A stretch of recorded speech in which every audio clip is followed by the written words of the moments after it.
What up, party people?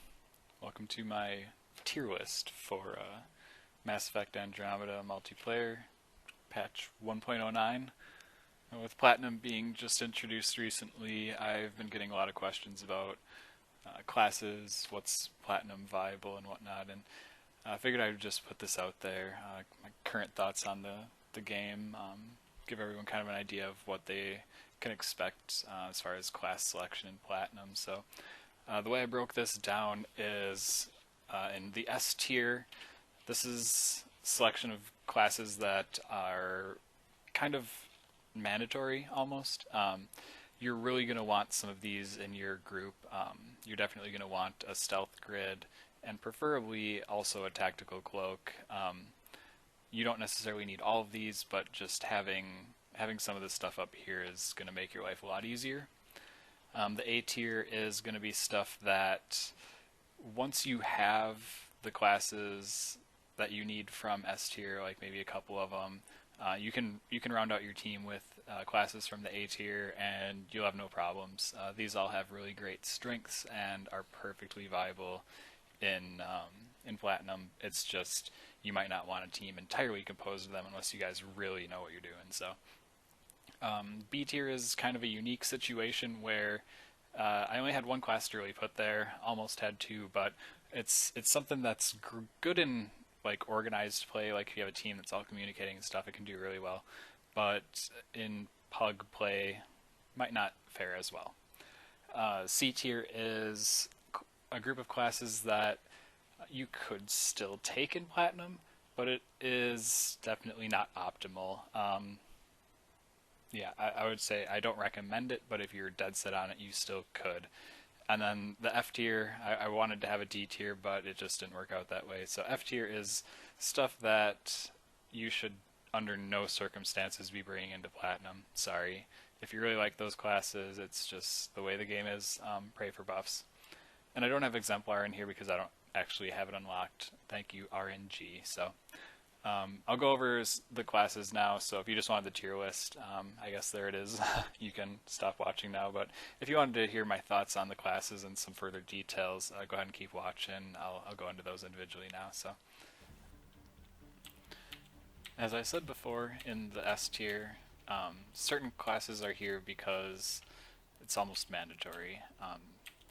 When you've got Asari Huntress and the Angara Avenger with Stealth Grid, you absolutely should have at least one of these in your group.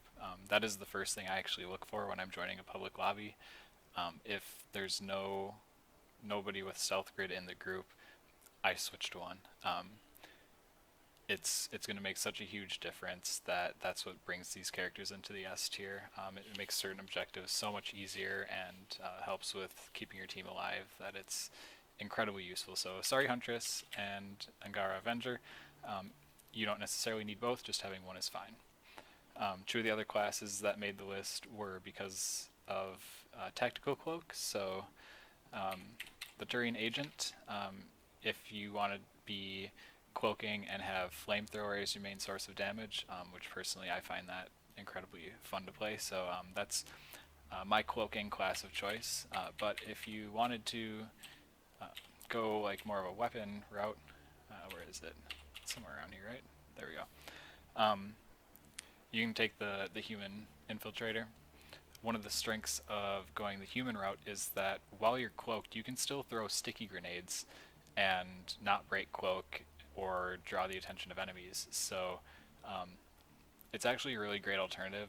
I don't knock it in any way. It's definitely awesome. So if you go that route, I would say go for cloak and stickies. It'll help out a lot. Now I put two classes in the S tier that do not have cloak as well. I've got the human adept and the Solarian operator. So my reasoning there is the human adept is capable of some pretty crazy combo damage now with the veteran bonuses, and on top of that you've got the crowd controlling aspect, making enemies take more damage, and really solid character, able to do so much AoE DPS that I didn't even realize was possible with the damage classes in this game. So If you were ignoring or if you gave up on the adept in previous patches, definitely take another look now because things have definitely changed for the better. So being such huge AoE damage is something that catapults the adept to the head of all the other classes, in my opinion. And then the other one, the Solarian Operator, Invasion is still an amazing ability, and it's always been one that is more advantageous against high health or strong enemies than it is against just little nukes. It's able to spread further because the enemies are alive longer and not dying so fast, and you can just take more advantage of its characteristics.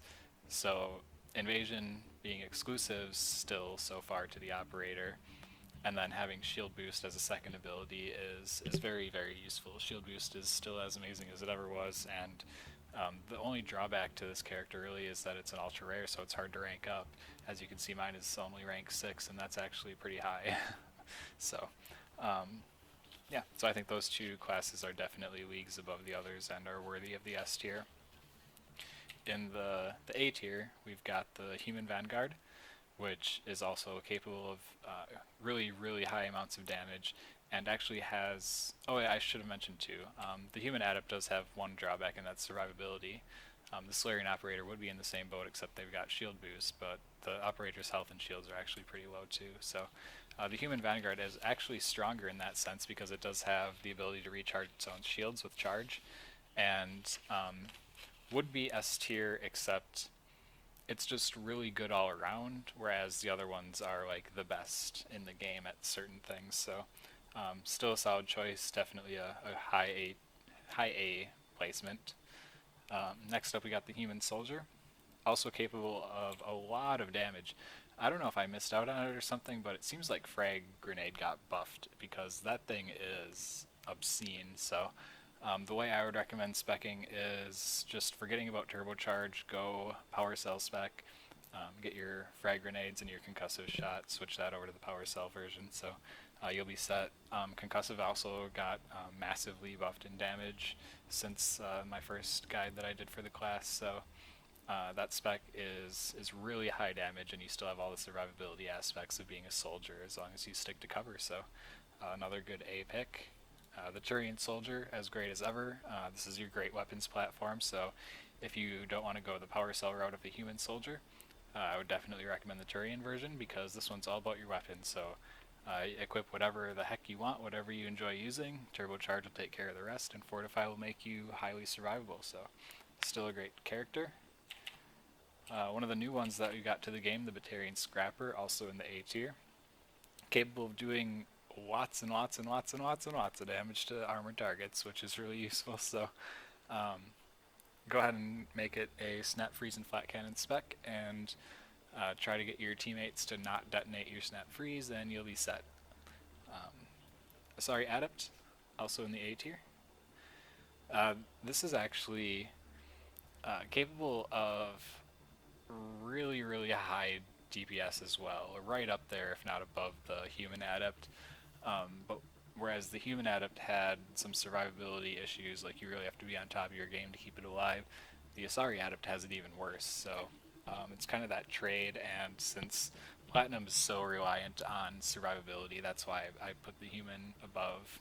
The Asari has to be in close range, and the Human can do it from range, so that makes a huge difference. But it's still really fun to play, and the combo damage is absolutely ridiculous. Like, I can solo gold with this character because a combo one-shots basically everything. So, does a lot of damage still in Platinum. It's just harder to stay within Annihilation range at that difficulty. And then we got Solarian Infiltrator, also in the A tier. The difference between this character and the other cloaking classes is that you...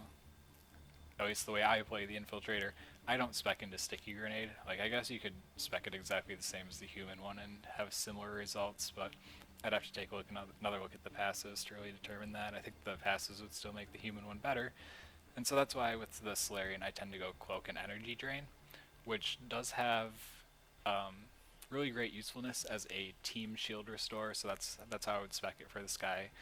Think of this one as, instead of a DPS cloaking character, more of a support one, because Energy Drain doesn't do a lot of damage, but you can really use it to help keep your team alive really well, and Cloak is still really useful. So still in the A tier, just below the other cloaking classes in my opinion. We've also got the Angara Insurgent. Angar, I still honestly have no idea how to pronounce that, so whatever. But whatever they're called, they're also in the A tier. Shield boost and trip mine is the way to go.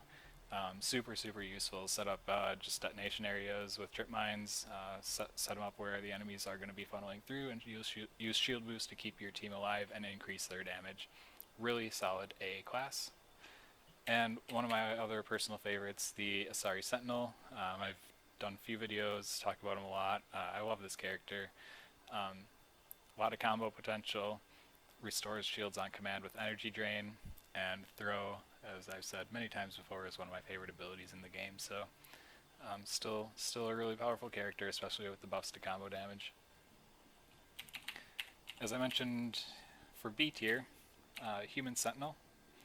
Where is it? Somewhere here. There it is. The Human Sentinel. Their barricade is still useful in Platinum. You have to play better to make as much use of it in Platinum as you would in Gold.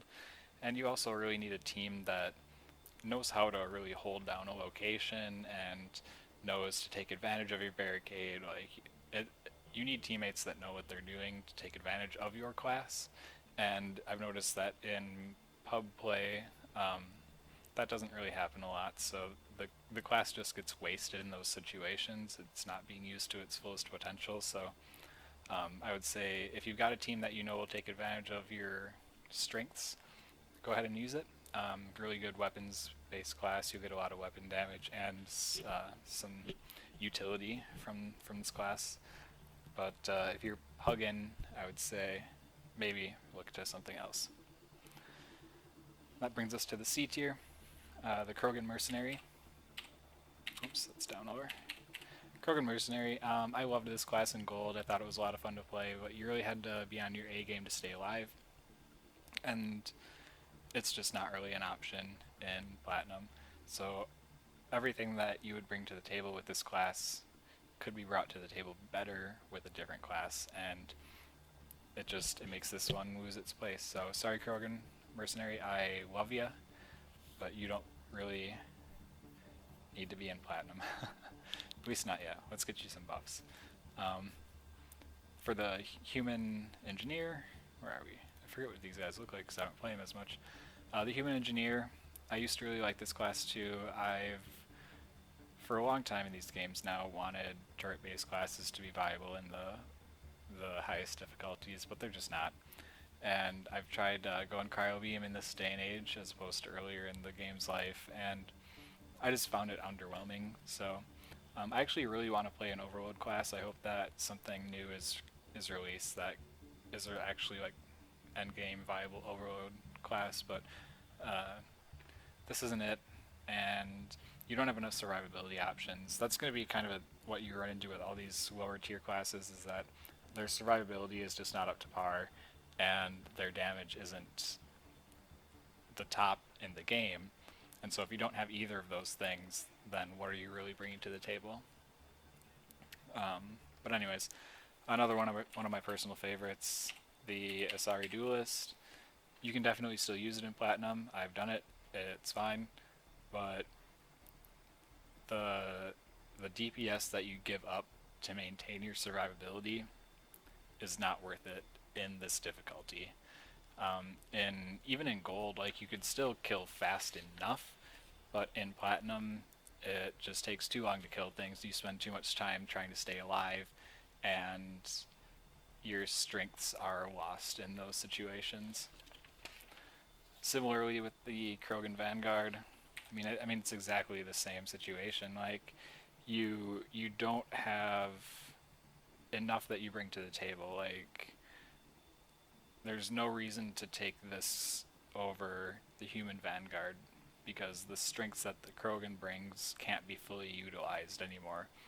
On top of that, Siphon weapons have seriously hurt how useful the Krogan racial is, because rage used to be the only way to restore your health, and that gave it a certain usefulness. Like, it made it unique. But now you can have a siphon weapon that does exactly the same thing and faster. So it really hurt the Krogan racials when those were introduced, and Krogan Vanguard was specifically hit really hard. But also the Krogan Engineer right next to it in the C tier, like, or yeah, C tier. I forgot my code for a second there. The only survivability that the Krogan has is Rage, because offensive tech isn't doing anything to help his survivability. So all you're left with is all this offensive stuff and no way to stay alive, and you're just not going to get very far in Platinum with it. Which brings us to the F tier. The Turian Havoc. I've long been hating on this class because I feel like it's just poorly designed. Sorry everybody that really likes it. It's never really been good. Did their face change? I don't remember it looking like this before. That's weird. It looks like a person wearing a mask now. Anyways, like, aerial assault, their unique tree, it sucks. I mean, what else do you want from me? It gives you health and shields and no restoration. So, like, without any way to restore your shields and your health, you're just screwed. You're dead weight. Solarian Architect, exactly the same thing. No way to restore, makes them useless. It negates the other strengths because you're just gonna die. Human Kineticist, for a long time now, this class has been the victim of poor usefulness at high difficulties, and I mean, Platinum's no different. Krogan Gladiator, same thing. I've been debating if maybe there's a way you could just, like, have a bunker team, like with a Sentinel, and maybe the Krogan Gladiator sits there with Annihilation, Vortex to keep everybody safe and pulls enemies into it. Like, I don't know, maybe some coordinated team could find a usefulness for it, but that's the only situation this class would be useful. And then Exemplar, I've heard other people say it's no good in Platinum, so I don't know, we'll see. Maybe one day I'll get one and I can test for myself, but I think that's about it. I think if you guys have any questions, let me know. Props to you if you stayed this long. I feel like I've been rambling forever. I don't even know how long it's been, but I guess we'll see when I stop recording. Yeah, and then who knows? BioWare will release the patch, and then this will all be useless. And a year later, I'll still get people commenting on it after balance changes have changed everything. So, anyways, thanks for watching. See you guys next time.